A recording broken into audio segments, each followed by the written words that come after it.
跟住嚟到依條街就係泰國嘢多嘅，好多泰國用品賣，得閒望下都幾得意嘅，全部係賣泰國嘢嘅呢條街。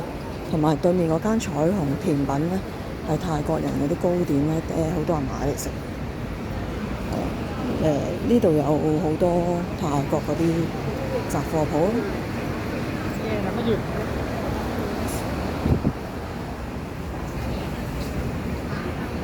咁有啲香料嗰啲賣啦，有粉麵啊，有大士多羅啊，有嗰啲青檸啊啲咯。嗰間檸檬泰國菜都好食嘅，我記得我以前同啲同事嚟食過檸檬，是但入去食嘅就嗰次，覺得非常好食。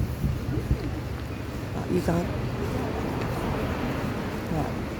仲有啲餅店咧，好得意啲餅，好舊式嘅，唔知係咩鄉下嗰啲餅。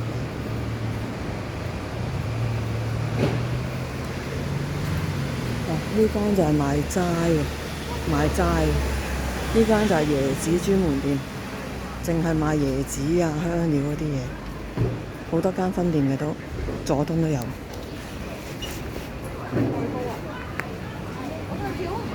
咁樣咯，有嘢食嘅。我想睇下依家有咩食啊！好多泰國嗰啲嘢，好想買呢啲軟試下，但係都唔平，100幾蚊一包。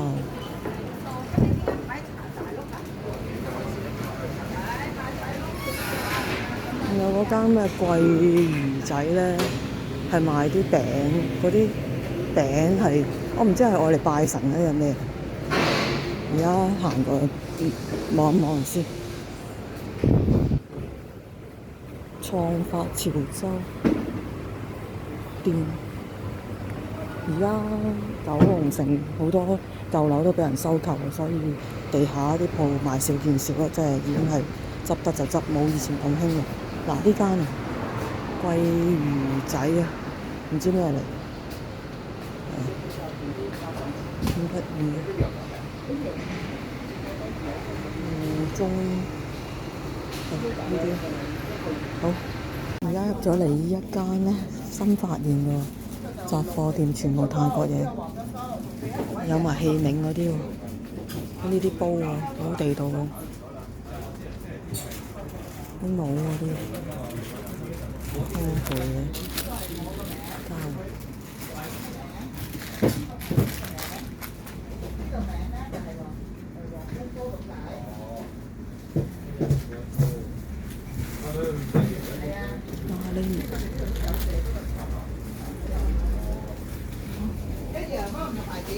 咁我今日就嚟茶軒食嘅呢度，咁我都食過好多次㗎啦。